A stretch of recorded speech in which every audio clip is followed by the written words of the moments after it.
आप डायबिटिक हैं? क्या आपकी इंसुलिन का डोज बढ़ते जा रहा है? क्या आपके दवाइयों का डोज बढ़ते जा रहा है? फायदा उठाइए एक खास मेडिकल टेक्निक का।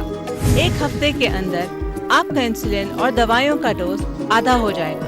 कुछ ही हफ्तों में इंसुलिन और दवाइयों से छुटकारा पाइए। यकीन नहीं होता? आजमा के ही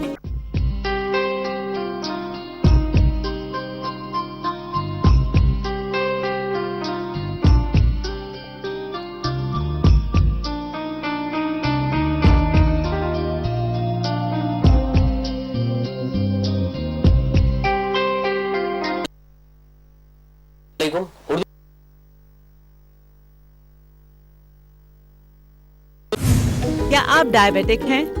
क्या आपकी इंसुलिन का डोज बढ़ते जा रहा है? क्या आपके दवाइयों का डोज बढ़ते जा रहा है? फायदा उठाइए एक खास मेडिकल टेक्निक का। एक हफ्ते के अंदर एक सर्टिफिकेशन इन डायबिटिक मैनेजमेंट किया हुआ है जोसलिन हावर्ड से, और यहाँ पर हैदराबाद में 4 जगहों पे अलग अलग अपनी प्रैक्टिस जारी रखे हुए हैं। टोली चौकी, बंजारा हिल्स, मल्लेपल्ली और शालीबंडा में, और साथ ही साथ आप बीदर और शमशाबाद, शादनगर में भी टाइम देते हैं, महबूबनगर में भी पेशेंट्स को। आज हमारे साथ बात करेंगे हम डॉक्टर साहब के साथ डायबिटीज और ओबेसिटी के साथ साथ जो मेटाबॉलिक सिंड्रोम की बात है, जो हमारी गुफ्तगू पिछले एपिसोड्स में भी चलती रही थी, उसी पे हम आज भी बात करेंगे। नाज़रीन को मैं बता दूं, मेटाबॉलिक सिंड्रोम, जैसा कि डॉक्टर साहब ने पिछले एपिसोड्स में बताया कि एक इंसान में अगर 3 से 4 किस्म की बीमारियां हो जाती हैं तो उसको मेटाबॉलिक सिंड्रोम कहा जाता है। उसी के ऊपर हम आज गुफ्तगू करेंगे। डॉक्टर साहब, आपका बहुत बहुत इस्तकबाल है हमारे इस शो में। डॉक्टर साहब, जैसे कि हम पिछले एपिसोड में भी मैंने कहा कि मेटाबॉलिक सिंड्रोम पे हमारी बात चल रही थी, उसी के ऊपर अगर हम बात करें आज के एपिसोड में भी, तो नाज़रीन को भी काफ़ी फ़ायदा होगा इंशाल्लाह।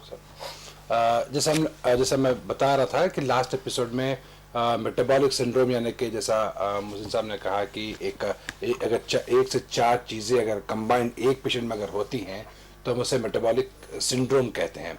जैसा कि मैंने कहा था, एक क्विक रिव्यू जो लास्ट टाइम का शो ना देख पाए तो उनके लिए, जो पेशेंट जिसे हाइपरटेंशन होता है, जिसे डायबिटीज़ होता है, या जो पेशेंट ओबीस होता है, अगर ये 3 चीज़ अगर एक मोटे पेशेंट में, अगर एक मोटा इंसान जिसको बीपी हो और जिसको डायबिटीज़ हो और जिसके जो लिपिड प्रोफाइल जिसे हम कहते हैं, यानी कि चिकनापन जो कहते हैं, अगर ये चिकनापन अगर ऊपर नीचे हो तो ये सारे चीज़ें मिलकर हम उसे मेटाबॉलिक सिंड्रोम में कहते हैं।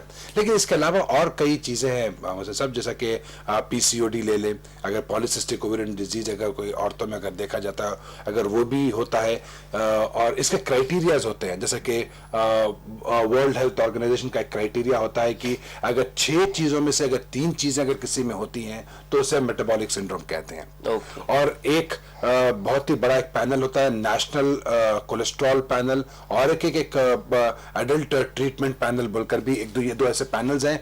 उन लोग का भी अगर 5 क्राइटेरिया में से अगर उनके 3 क्राइटेरिया अगर कोई हम पेशेंट में नजर आते हैं तो उसे भी मेटाबॉलिक सिंड्रोम कहते हैं। तो जैसा कि अगर हम क्राइटेरिया को अगर हम देखें, क्राइटेरिया में नंबर 1 दोनों पैनल्स का भी अगर हम कंपेयर करते हैं, यानी कि नेशनल कोलेस्ट्रॉल पैनल या तो ट्रीटमेंट एडल्ट पैनल या WHO वर्ल्ड हेल्थ ऑर्गेनाइजेशन के पैनल को, अगर ये तीनों के पैनल्स को भी अगर हम देखकर अगर उनके क्राइटेरियाज को अगर हम कंपेयर करते हैं तो उसमें ये नजर आता है कि सबसे पहला क्राइटेरिया दोनों के उसमें भी आपको ओबेसिटी नजर आती है। यानी कि अगर आदमियों में अगर 37 इंचेस से अगर उनकी कमर अगर वेस्ट सर्कमफ्रेंस अगर बढ़ के आती है, या औरतों में अगर 35 इंचेस अगर उनकी कमर अगर बढ़ के आती है, तो ये नंबर 1 क्राइटेरिया कहा गया है।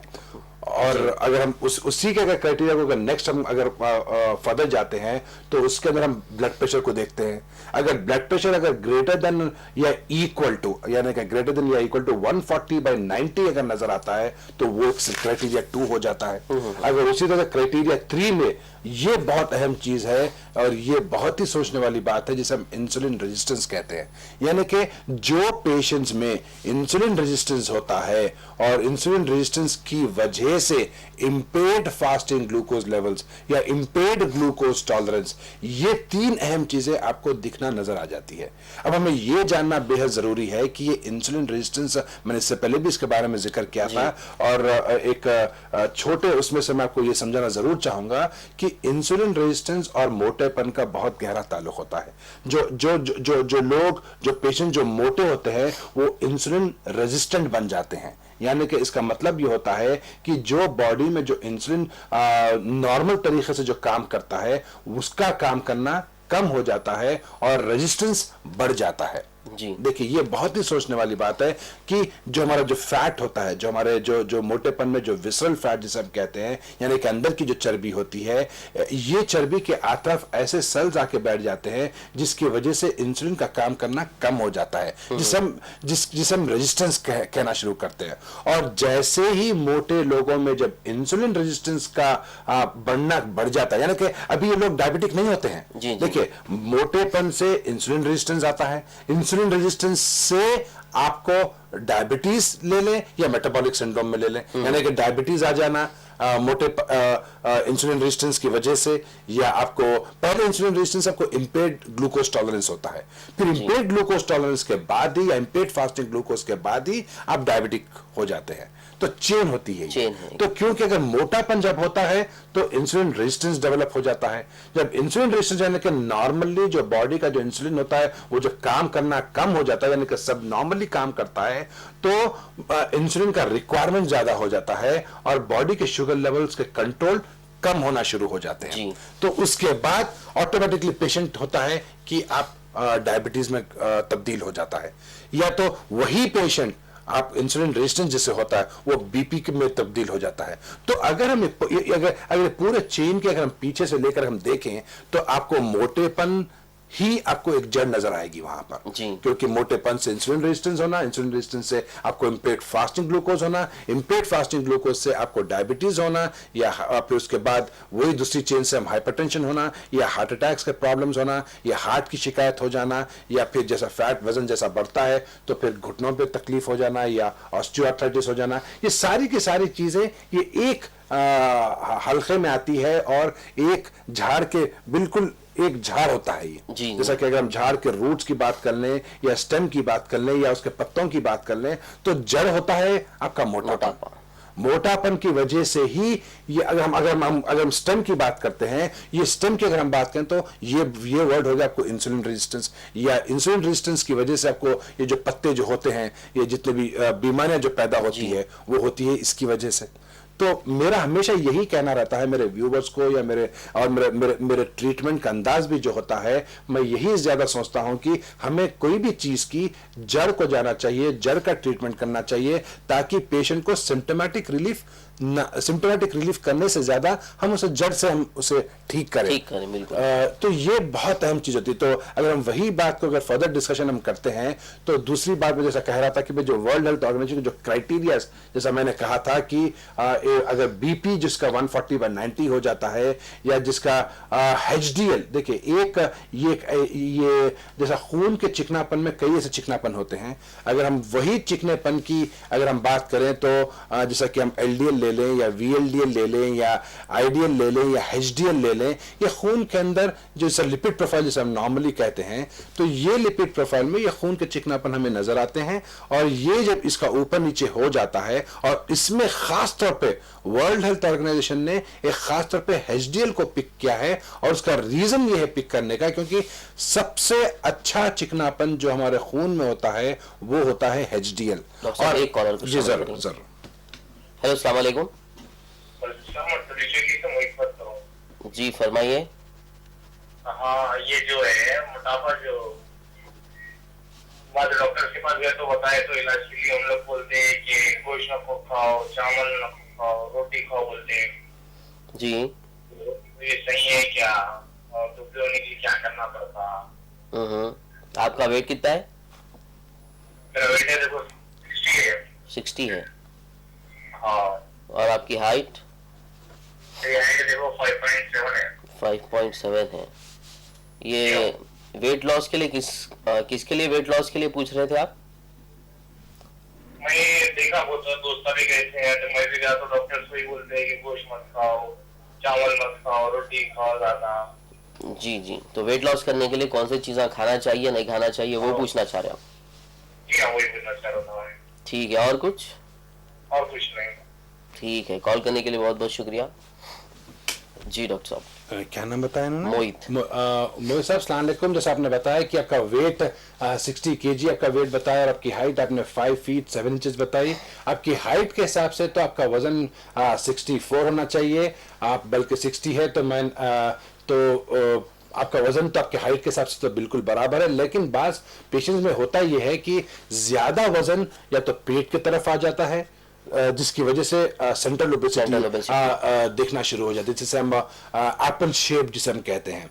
एप्पल शेप का मतलब होता है कि बीच का मोटापन। जी। तो जब बास पेशेंट्स को अंडरवेट ही होते हैं, यानी कि हाइट के हिसाब से उनका वजन कम होता है लेकिन पेट का वजन ज्यादा होता है और पेट ज्यादा निकला होता है। तो ऐसे लोगों को मैं या तो चाहे मोहित साहब हो या चाहे मेरे कोई भी व्यूवर्स हो जो देख रहे हैं, उनसे यही मेरा वो है कि हम खाने ग़िज़ा में देखिए, हमेशा मैं यही बात कहता हूं कि हमें एक स्ट्रक्चर्ड प्रोग्राम में होना बेहद ज़रूरी है कि ऐसी बात नहीं होती है कि हम सिर्फ डाइट करें या सिर्फ हम वॉकिंग करें। देखिए, डाइट एंड वॉकिंग का दोनों का भी अहम करना बेहद ज़रूरी है। मैं एक बात यहाँ पर ज़रूर कह दूं कि जब वॉकिंग हम करते हैं तो वॉकिंग से हम ना कि वेट को कट डाउन कर रहे हैं, लेकिन वॉकिंग से हम मेंटेनेंस भी करते हैं, तो ये बेहद ज़रूरी होता है। और डाइट की जब हम बात करते हैं तो डाइट में देखिए जल्दी ये होता है कि भाई अगर हमें 1 किलो फैट अगर हमें गलाना है तो उसका इक्विवेलेंट को 3500 कैलोरीज हमें उसे गलाना पड़ता है। यानी कि अगर 1 kg फैट अगर हम अगर यानी कि 1 pound is equal to 3500 calories हम बोल सकते हैं। अगर हम तो यानी कि हमें बर्न करना भी नहीं है बल्कि हमें कंज्यूम भी कम करना है। देखिए, जब कंज्यूम हम कम करते हैं, जब हम बर्न ज्यादा करते हैं, तो नेचुरल बात है कि आपका वजन अच्छा होगा, अच्छा वजन आपका वेट लॉस होगा। और तो डाइट भी यहां पर अहम हो जाती है और यहां पर वॉकिंग भी अहम हो जाती है। देखिए, वॉकिंग में हम एरोबिक एक्सरसाइज कहते हैं। वॉकिंग में से कई चीजें आती हैं, जैसा कि आप स्क्वाटिंग ले लें, स्विमिंग ले लें, या गोल्फ ले लें, या आप टेबल टेनिस कह दें, या वॉकिंग कह लें, या थोड़ा रनिंग कर लें, जॉगिंग कर लें। ऐसे कई एरोबिक एक्सरसाइज इसमें शुमार होती हैं और कई एरोबिक एक्सरसाइज के कई ऐसे कैलोरीज होते हैं जिसमें हम इतना बर्न करते हैं। जैसा कि हम एक सिंपल अगर हम बात कर लें, छोटे मोटे अगर घर की अगर हम बात करते हैं, जैसा कि अगर हम वैक्यूमिंग कर लें या डस्टिंग कर लें या कोई क्लीनिंग कर लें, तो अगर हम 1 घंटा अगर अप्रॉक्सिमेटली जो रिसर्च हुई है, अगर 1 घंटा अगर हम करते हैं तो बात चीजों में यह देखा गया है कि आप 300 कैलोरीज बर्न करते हैं, 150 कैलोरीज बर्न करते हैं, बात सिचुएशन में 200-250 कैलोरीज बर्न करते हैं। तो ऐसे कई एक्टिविटी पे हम जैसे हम छोटी मोटी घर की गार्डनिंग की बात कर लें, गार्डनिंग में आप 300 कैलोरीज बर्न करते हैं। तो अगर यही बात हम कर लें कि वॉकिंग की अगर हम बात करते हैं, तो वॉकिंग में भी ऐसे कई रिसर्चेस हुई हैं, जैसे कि 2 किलोमीटर भागे तो हम कितना आपको वो जॉग करने से आपका कितने किलो क्या कम होते हैं, 3 किलोमीटर भागने से कितने होते हैं, 5 किलोमीटर भागने से कितने होते हैं, 8 किलोमीटर भागने से कितने होते हैं। तो इसके कई स्टैटिस्टिक्स होते हैं। लेकिन मैं अपने व्यूअर्स के लिए जरूर कहूं कि क्योंकि जनरली ओबीस पेशेंट जब होते हैं तो उन्हें घुटनों का दर्द होता है, तो तकलीफदेह हो जाती है। तो ऐसे लोगों में ब्रिस्क वॉकिंग बहुत ही रिसर्च भी हुई है ब्रिस्क वॉकिंग पे, और सबसे अच्छी वन ऑफ द क्राइटेरिया है आपका ब्रिस्क वॉकिंग करने का। अगर आप 30 मिनट पहले स्टैंडर्ड प्रोटोकॉल्स होते थे कि 30 मिनट एवरी डे करना चाहिए, लेकिन अब प्रोटोकॉल चेंज हो चुके हैं। अब लेटेस्ट प्रोटोकॉल्स ये कहते हैं कि हमें 45 मिनट्स करना चाहिए। तो अगर हम मजीद अगर हम बात देख लें कि जो अमेरिकन डायबिटिक एसोसिएशन के प्रोटोकॉल्स या WHO के प्रोटोकॉल्स या बड़े बड़े जितने भी ऑर्गेनाइजेशंस होते हैं, तो ये ऑर्गेनाइजेशन के प्रोटोकॉल्स को आज जो लेटेस्ट जो हाल में जो प्रोटोकॉल निकला है, अब ये पहले तो ये मेरा हमेशा कई शोज में मैंने 30 मिनट की बात की थी, लेकिन अब लेटेस्ट प्रोटोकॉल ये निकल चुका है कि आपको 45 मिनट्स करना चाहिए। तो इससे ये अंदाजा लगाएं कि जो 15 मिनट जो आज आज वॉकिंग का क्राइटेरिया बढ़ा दिए हैं, वो रीजन क्या हो सकता है? उसका रीजन यही है कि फिर आप सेडेंटरी लाइफस्टाइल की बात चले जाएं, या सेंट्रल ओबेसिटी की बात चले जाएं, या चाइल्डहुड ओबेसिटी की बात चले जाएं, या एडोलेसेंट ओबेसिटी की बात देख लें आप, तो ये ओबेसिटी का बढ़ना, साथ ही साथ सेडेंटरी लाइफस्टाइल का बढ़ना, ये दोनों चीजें कंबाइन करके जिस तरह से मोटेपन को बढ़ा रही हैं, और मोटेपन सिर्फ मोटापन ही नहीं बढ़ा, लेकिन मोटेपन से जो एसोसिएटेड जो बीमारियां होती हैं, diabetes, blood pressure, heart attacks, cancers, strokes ले लेना, आप गॉल ब्लैडर में लेना, या कलेजी में फैट का जमा हो जाना, या उसका सिरोसिस हो जाना, देखिए कितने ऐसे कैसे कैसे अगर आप चीजें अगर आप जो हम सोच भी नहीं सकते हैं, सिर्फ आती है एक बात मोटेपन से। मोटापन एक रूट कॉज है। एक कॉल शामिल करेंगे। हेलो, अस्सलाम वालेकुम। जी वालेकुम अस्सलाम। जी, कौन और कहाँ से बात कर रहे हैं? जी मेरा नाम सैयदा नाहिद है। जी फरमाइए। से बात करें। जी, डॉक्टर साहब से पूछना था कि जब मैं 2-3 साल से कंटिन्यू बीपी की गोली डेली सुबह खाती हूँ, जी, तो बीपी, मेरा बीपी तो नॉर्मल ही है, ओके। तो हमेशा के लिए यूज करने मतलब नुकसान है अपने लिए या फायदेमंद रहेगा? डेली एक गोली खाने में कुछ नुकसान तो नहीं है, वो पूछना चाहती। बीपी की गोली डेली खाने से नुकसान रहेगा क्या? और कुछ सवाल आप पूछना चाहेंगे? जी नहीं, मेरे को बहुत अच्छा दिखा, मैं सुन रही हूँ बहुत देर से, देखी हूँ मैं। जी, इंशाल्लाह मैं जो जिसको मेरी जरूरत थी वो मेरे को मालूम हो रही, जो मेरे दिल में डाउट था वो क्लियर कर ली फोन करके आपको। ठीक है, इंशाल्लाह जरूर आपके सवाल का जवाब दिया जाएगा। कॉल करने के लिए बहुत बहुत शुक्रिया। जी डॉक्टर साहब, बीपी की गोली डेली खा रहे हैं जी, लॉन्ग टर्म में खाने से कोई नुकसान होगा या नहीं? अस्सलाम वालेकुम। बीबी देखिए, बीपी ब्लड प्रेशर की जब हम गोली लेते हैं तो ब्लड प्रेशर की गोली से सब कोई नुकसान नहीं होता। बाज ब्लड प्रेशर की गोलियों से देखिए ऐसी कोई गोली नहीं है दुनिया में जिसमें थोड़ा सा साइड इफेक्ट ना हो। अगर हम क्रोसिन की अगर हम बात करते हैं या ओवरडोजिंग ऑफ क्रोसिन लेते हैं तो उसके तो थोड़े बहुत साइड इफेक्ट्स होते हैं, लेकिन क्योंकि आपका अगर बीपी की हल्की ब्लड प्रेशर की गोली अगर आप लेते हैं तो जिंदगी भर लेने से भी आपको इसका कोई नुकसान नहीं है, इसका कोई प्रॉब्लम नहीं है, आप लेना भी चाहिए। हाँ, लेकिन अगर आपका ब्लड प्रेशर, अब एक चीज यहां पर अहम आती है कि हम इसे कैसे प्रिवेंट कर सकते हैं। जी, देखिए ये जो चीजें हैं, चाहे ब्लड प्रेशर ले लें या आप डायबिटीज ले लें या आप ओबेसिटी ले लें, ये सारे के सारे चीजें प्रिवेंटेबल हैं।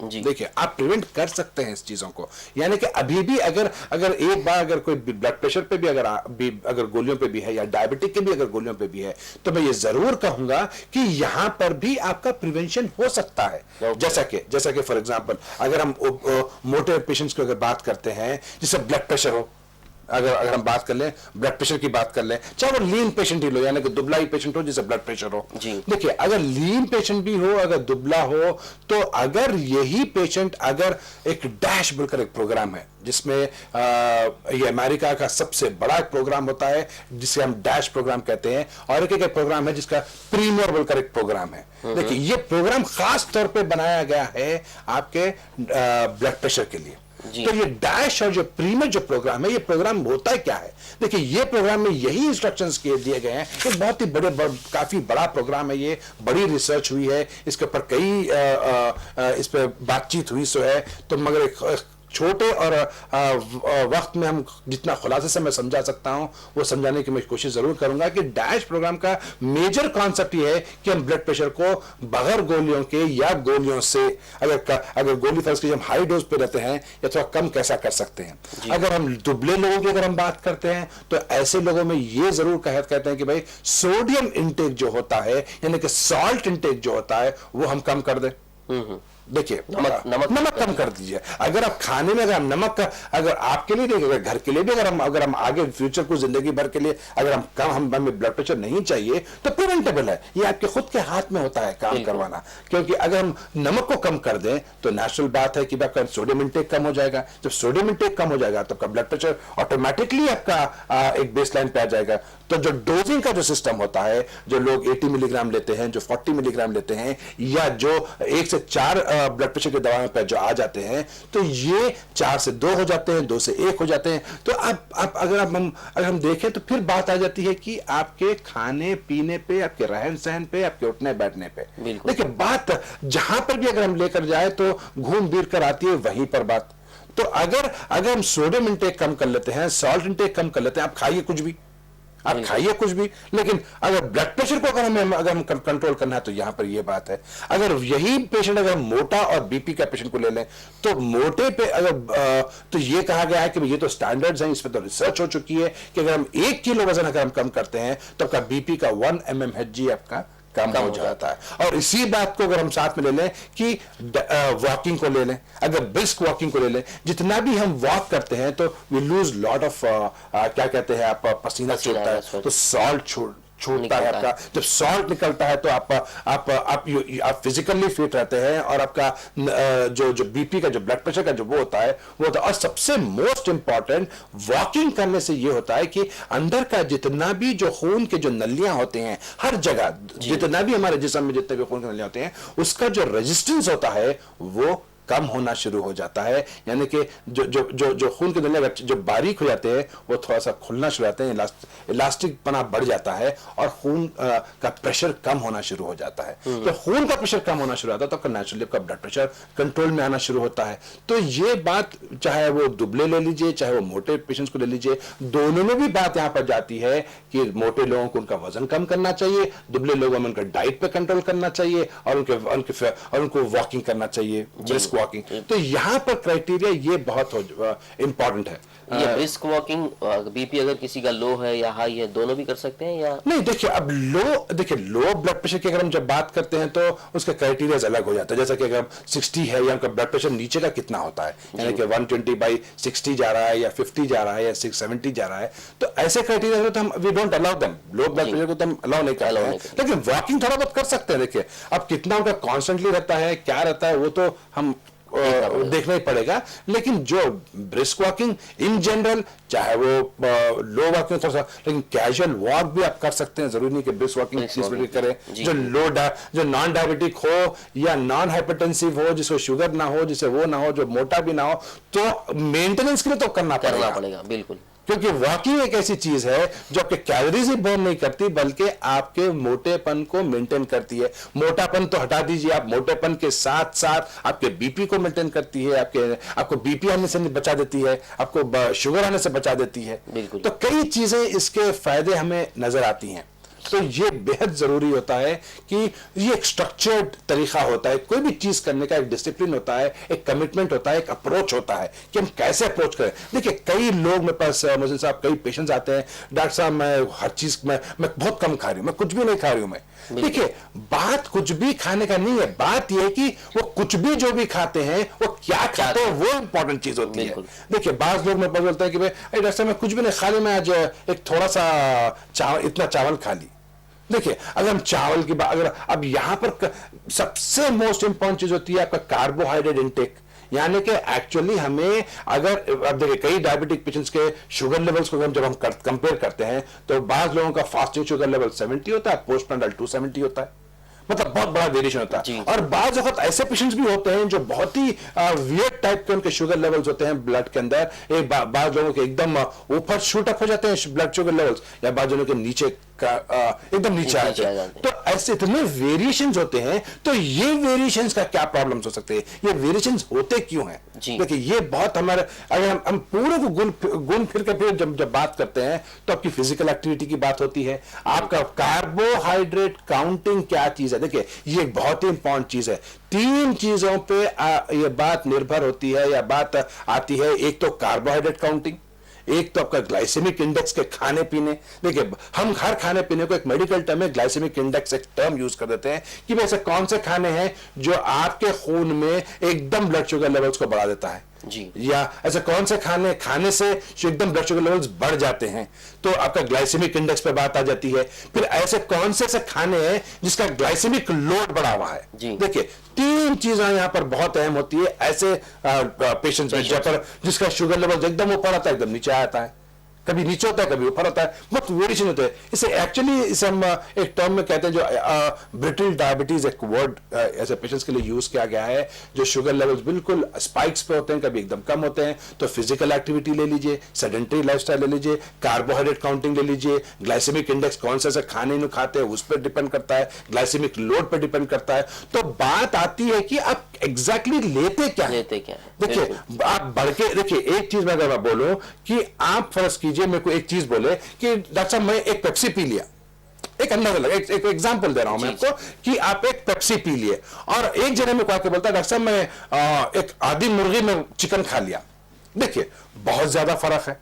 मैं ये जरूर कहूंगा कि आपको अगर आप आधी मुर्गी चिकन खा ले तो बहुत अच्छी चीज है, लेकिन आप पेप्सी पी ले तो आप जहर पी लिए। क्यों ऐसा, क्यों कह रहा हूं मैं? लेकिन इसका कहने का रीजन ये, एक तो पेप्सी में आप फ्री कैलोरीज ले रहे हैं, फ्री कैलोरीज, जिसमें आपका कोई मायने नहीं रखता कि वो कैलोरीज, यानी कि कोई एनर्जी नहीं देती आपको वो कैलोरीज, यानी कि जब वो कैलोरीज जब आप ले लेते हैं तो यही कैलोरीज जाकर, फ्री कैलोरी जाकर फैट में तब्दील हो जाती है, यानी कि फैट में जमा होना शुरू हो जाती है। लेकिन अगर यही जो पेशेंट जो मेरा दूसरा आकर कहे कि डॉक्टर साहब मैं चिकन खा लिया, आप पेट भी भर लिए, आप अच्छी चीज भी खा लिए। देखिए अच्छी चीज में यानी कि प्रोटीन्स है, चिकन एक प्रोटीन होता है, प्रोटीन खाने से आपके मसल मास बढ़ता है, तो आप अच्छी चीज ले लिए, आपका फ्री फैट नहीं बनता। हाँ अगर वो चिकन यहां पर बात आती है, चिकन खा रहे हैं तो आप ऊपर का स्किन निकाल कर खाए, क्योंकि चिकनापन हमें बचाना है, तो आप चिकन खा सकते हैं। तो अब देखिए ये जो वेरिएशन होता है, ये जो वेरिएशन में हमें डिपेंड करता है कि कौन क्या खाए।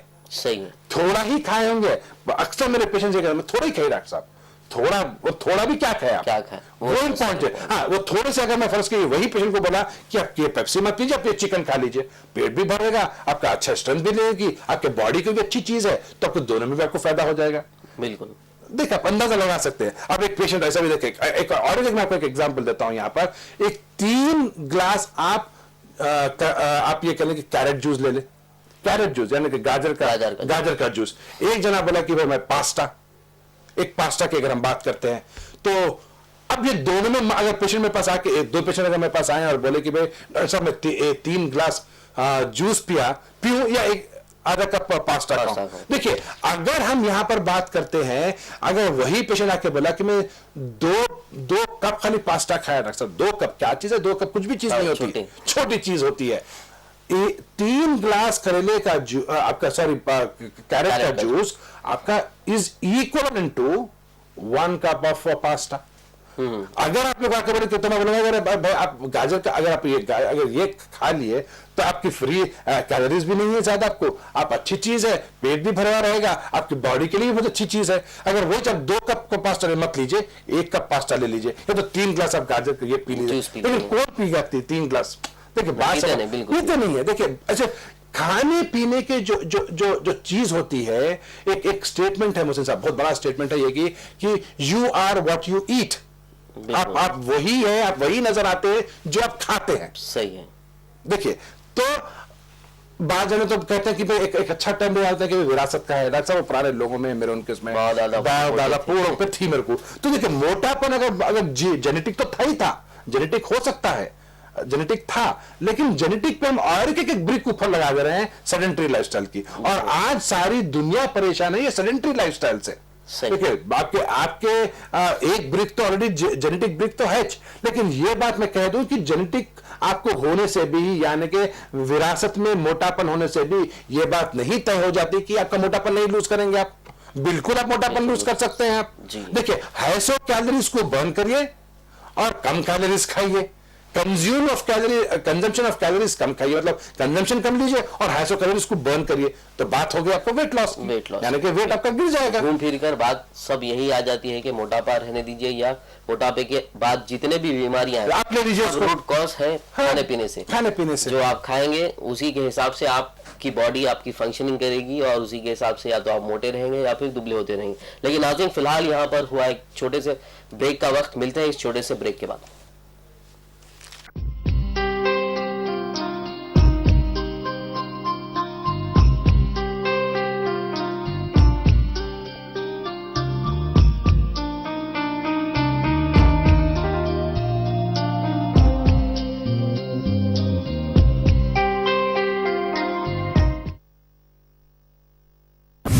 क्या आप डायबिटिक हैं? क्या आपकी इंसुलिन का डोज बढ़ते जा रहा है? क्या आपके दवाइयों का डोज बढ़ते जा रहा है? फायदा उठाइए एक खास मेडिकल टेक्निक का। 1 हफ्ते के अंदर आपका इंसुलिन और दवाइयों का डोज आधा हो जाएगा। कुछ ही हफ्तों में इंसुलिन और दवाइयों से छुटकारा पाइए। यकीन नहीं होता? आजमा के ही यकीन कीजिए। जिंदगी भर बगैर इंसुलिन और दवाइयों के भरपूर सेहत पाइए नॉर्मल शुगर्स के साथ। Guaranteed result. सिर्फ टाइम्स डायबिटीज स्पेशलिटी सेंटर पर। कॉल करिए 9246 505065 पर। कशिश